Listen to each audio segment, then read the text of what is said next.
Hello everyone and welcome to another video of Guy Goes Cambodia.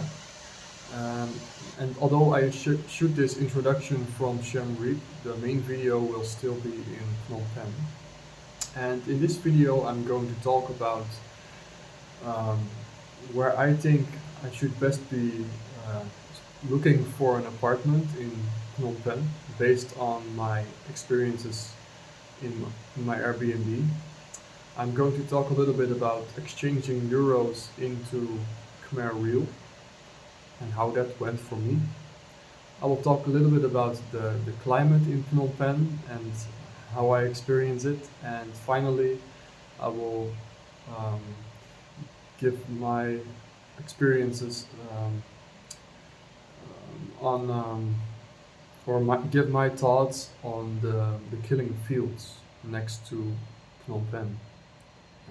How I experienced that and what I learned about it that I didn't know yet. So if you're interested in that, hang in there and let's get to the video. Hello everyone and welcome back to another video, my third video probably. Um, and I'm filming here at this moment in Phnom Penh, in the neighborhood where I'm actually staying in. Which is actually, I didn't know this when I booked it on Airbnb for a month, but it's actually a gated community, a guarded and gated community. So yeah, in order to get into this area you need to go past an entrance where there is always a guard. There are cameras on all the street corners, and there are also guards driving around the neighborhood. And yeah, I think there are some pretty wealthy Cambodians living here, which yeah, compared to the average person in Cambodia. I see a lot of very big houses and very nice cars, and just right now a guy driving by on a very nice motorcycle. Look at this house, for example. You know, people who think Cambodia is a poor country are not completely correct, because there are some very, very well-off people here living very luxurious lives, and this is one of those neighborhoods where that's the case. Behind me is a very high-rise building. It's called the Morgan Tower. Morgan's was apparently a very or is a very big real estate investor or something. It's not Morgan Stanley, I guess. It's Morgan something else. But it seems like tonight the lights on top of the building that usually say Morgan are off. So, well, it's Monday, huh? Yeah, so I'm staying in this neighborhood for 1 month, and I'm staying in quite a big, spacious house with a very nice owner. Yeah, also an expat, an American expat who has been living here for about 17 years in Cambodia, and some Australian dude who has been to Cambodia a couple times before this one, and he's here for like a few months now, I believe. He's a teacher at a local high school or college, and renting a room in the house of this owner. And they also have an Airbnb, and that's where I'm sleeping now. Yep, so that's how it is. I would say this neighborhood is generally quite nice to stay in. It's very quiet, except for the construction works that are going on next on the plot next to the house where I'm staying in. But apart from that, it's very quiet, very peaceful.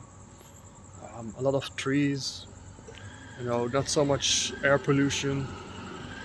So yeah, it's quite nice. Maybe I should think of renting an apartment in a neighborhood like this after this month. Maybe it would be a good idea. Not to be like right in the middle of the city in some high-rise building, but no, it's okay. Uh, Not in some high-rise building, but actually in some quiet neighborhood where it's a little bit peaceful and clean and stuff. Yeah, I think so. Today, I also wanted to talk a little bit about money because I went to the ABA bank, which is probably the biggest or most trustworthy bank or something in Cambodia, ABA bank, and actually went there yesterday and today to try to exchange some cash euros for Khmer Riel, because actually here in Cambodia it's best to pretty much pay everything in Khmer Riel. Then you generally get the best price, you know. Then generally they're not going to round things up, to the whole dollar or something, but rather you get the best price. So I wanted to exchange some euro bills um, for Khmer Riel, but I forgot to bring my passport, or actually I didn't know I needed my passport, but I did. I needed to show my passport, I guess, to check if I actually still have a valid visa. Maybe banks are not allowed to, allowed to exchange money for people who do not have a valid proof of stay here in Cambodia, which is understandable, but I didn't know that, so I came back today and I exchanged some euros for Khmer Riel, but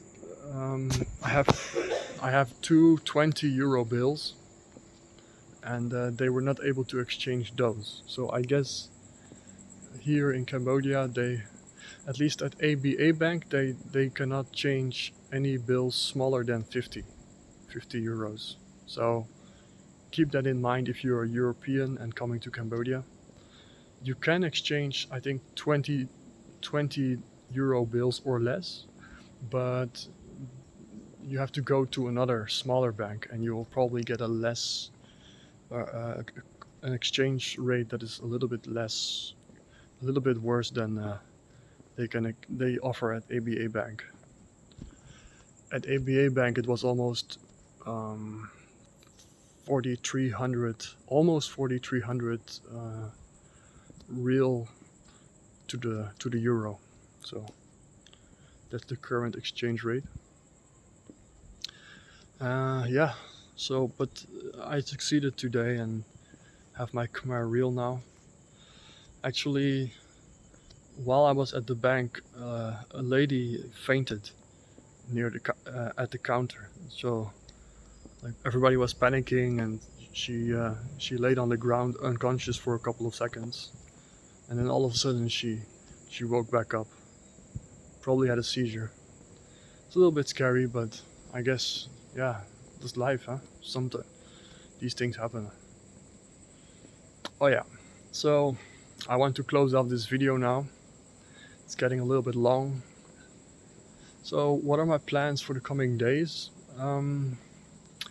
Actually, I'm planning to go to Siem Reap tomorrow, and I'm going to stay there for about 3 nights, I believe. 3 nights, yeah, because I want to see that city. I've heard there are a lot of expats there, which I'm not generally not especially looking forward to, but who knows, maybe it's fun. And of course I want to see the Angkor Wat temple and the other temples over there, because those are probably very impressive. And yeah, that's my plan for the next few days. I'm probably going to make some video from Siem Reap too. If you want to see that, hang in there. And I guess I'll see you in the next one. Okay. No, the thing that I want to talk about was the climate, I guess. And a little bit about my experiences with Cambodians so far. So yeah, the climate here it's very different from where I'm from. I'm from the Netherlands, and I believe currently in the Netherlands, even though it's the beginning of July, it's about 20 to 22 degrees Celsius during the day, with occasional rains, and about 12 to 15 degrees at night, which is actually quite cold. Now here it's every day it's like between 30 and 35 degrees Celsius, very humid, and very humid, which is actually quite challenging. You know, you see in probably my previous video too that I'm already sweating, like my face is shiny from the sweat, not only from the sunscreen.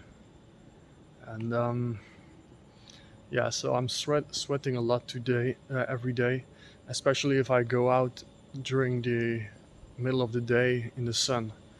Just even if I just go out for a little walk or something, already like sweat drops dripping off of my head. Well, it's definitely, I would say it's still better than, I would still consider it better than the Netherlands, but still a little bit, yeah.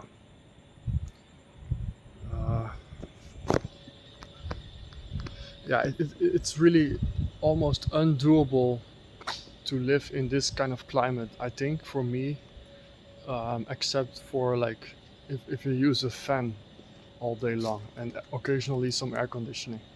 Look, there is some sort of like nice shrine here at the side of the street. Also a little other one over there. Some shrines, I think, with some Buddha, maybe some Hindu statues. It's quite nice. You can also light some incense here. It's I have seen a lot of these little shrines. Actually, more like that one over there. Those you see almost everywhere, on every street. But, yeah, I believe it. I heard it's a very old tradition. Actually, I heard that when I was at the killing fields yesterday, near Phnom Penh. Yeah, yesterday I went to the killing fields and I learned about. Yeah, I learned more about the Khmer Rouge under Pol Pot. It was very, very sad, very impressive. I learned a lot about how they systematically killed, yeah, millions of people basically under that regime, and bizarrely enough, millions of their own people, millions of Khmer. You know, this Khmer Rouge regime, it was a regime that didn't really do that much harm to their neighbors, I believe, although maybe they did a little bit that I don't know of, but it was mostly a sort of a regime of massive suicide, I would describe it as, like a regime that was just systematically murdering its own people, basically. Although it made a sort of like a real sort of imaginary distinction between what they called old people and new people. Some bullshit distinction, and the old people were the good ones, the good Khmer, and the new people were basically already guilty for what they were, and deserved to die in their ideology, in their deranged ideology. And yeah, it was terrible. And something that shocked me, and that's the last thing I want to say about the killing fields, what what I learned there, is that the leader of this regime, of the Angkor, which basically means the organization. That's all it means. Um, the leader was never actually arrested and brought to trial, and the leader actually continued to live for another 20 years somewhere deep in the jungle, um, near the border of Thailand, and from there continued to fight a sort of a guerrilla war against against the yeah the new regime, like the freed country or something, and only died about 20 years after the Khmer Rouge regime ended in Cambodia, which is amazing. Like, he was never brought to trial or punished for what he did. Although many of the leaders of this regime were actually already dead by the time it was over. They killed each other basically, just like the people, the Cambodians killing each other. The leaders of this movement also killed each other. So after almost 4 years, very few of them were left, except for one guy called Duke or Dutch, who was actually arrested and brought to trial, and also confessed being responsible for over 10,000 deaths, I believe. So, yeah. But enough about enough about that, I would say.